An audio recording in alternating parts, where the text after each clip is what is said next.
ప్రధాన పార్టీల అభ్యర్థులు ర్యాలీలు, సమావేశాలు, సభలు, ఆత్మీయ కలయికలు, విందు భోజనాలతో ఇప్పటికే ప్రచారాన్ని హోరెత్తించారు. నిబంధనల మేరకు నేడు సాయంత్రం 6 గంటల తరువాత ఎలాంటి ప్రచారం నిర్వహించేందుకు అవకాశం లేదు. ప్రచారం పరిసమాప్తమవటంతో ఆయా పార్టీల అభ్యర్థులు ఓటర్లను పలు విధాలుగా ప్రలోభపెట్టేందుకు రంగం సిద్ధం చేసుకుంటున్నారు. ఈసారి సార్వత్రిక ఎన్నికల షెడ్యూల్ విడుదలైన నెల రోజులకు నోటిఫికేషన్ జారీ అయింది. అభ్యర్థులంతా ప్రచారాన్ని ఉధృతం చేశారు. నామినేషన్ల దాఖలు సమయంలో భారీ ర్యాలీలు నిర్వహించి బల ప్రదర్శన చేశారు. ఇక ఇదే విషయానికి సంబంధించి మరింత సమాచారం మా ప్రతినిధి గుంటూరు నుంచి శ్రీనివాస్ లైవ్ లో అందిస్తారు.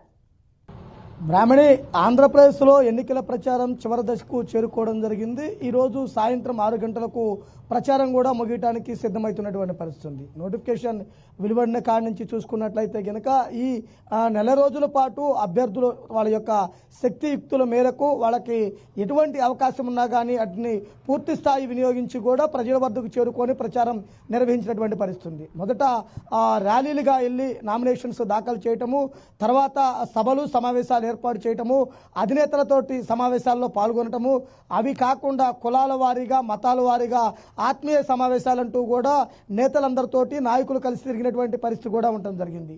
ఇక మరోవైపు రాజకీయ నాయకులు వారి యొక్క పోటీ చేస్తున్న స్థానాలలో వారు కాకుండానే వారు కుటుంబ సభ్యులు, భార్య, పిల్లలు, వాళ్ళ బంధువులు కూడా ప్రచారంలో మునిగి తేలినటువంటి పరిస్థితి ఉంది. ప్రతి రాజకీయ పార్టీ కూడా గెలిపే లక్ష్యంగా ముందుకెళ్లే విధంగా కూడా ప్రచారం హోరెత్తించినటువంటి పరిస్థితి కూడా ఉంది. ముఖ్యంగా చూసుకున్నట్లయితే కనుక చంద్రబాబు నాయుడు చాలా వ్యూహాత్మకంగా ప్రతిరోజు 3 బహిరంగ సభలు ఉండే విధంగా రాష్ట్రంలో పర్యటించి బహిరంగ సభల్లో పాల్గొన్నటువంటి పరిస్థితి ఉండడం జరిగింది.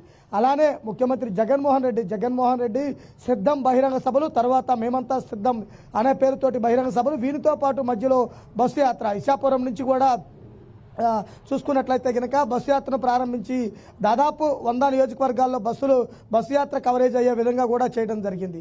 ఇక జనసేన పార్టీ అధినేత పవన్ కళ్యాణ్ రాష్ట్రమంతా కూడా సులిగాలి పర్యటించడం జరిగింది. రాష్ట్రంలో ఉన్నటువంటి 21 జనసేన పార్టీ పోటీ చేస్తున్నటువంటి అసెంబ్లీ స్థానాలు, 2 ఎంపీ స్థానాలే కాకుండా మిగిలిన స్థానాలు తెలుగుదేశం టీడీపీ పోటీ చేస్తున్నటువంటి స్థానాల్లో కూడా ఇటు చంద్రబాబు అటు మోడీతో కూడా కలిసి బహిరంగ సభల్లో కూడా పాల్గొన్నటువంటి పరిస్థితి. అలానే తను పోటీ చేస్తున్న పిఠాపురంలో కూడా నిన్న భారీ స్థాయిలో రోడ్ షో నిర్వహించడం జరిగింది. పిఠాపురం ప్రజలు బ్రహ్మరథం పడటం జరిగింది.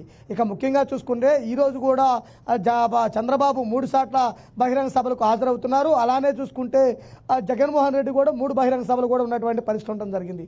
ఈరోజు సాయంత్రం 6 గంటల వరకే ప్రచారానికి సమయం ఉన్న నేపథ్యంలో ఎక్కడెక్కడ ఏమైనా మిస్అండర్స్టాండింగ్స్ ఉన్నాయో ఆయా నేతలతోటి కలిసి వాళ్ళతోటి మాట్లాడే విధంగా కూడా షెడ్యూల్ ఖరారు చేసుకున్నటువంటి పరిస్థితి ఉంది.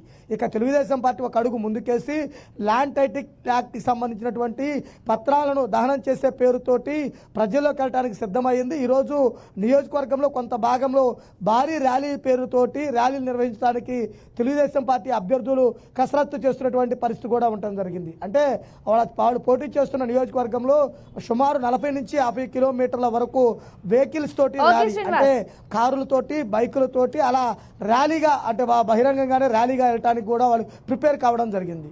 Okay, thank you Srinivas.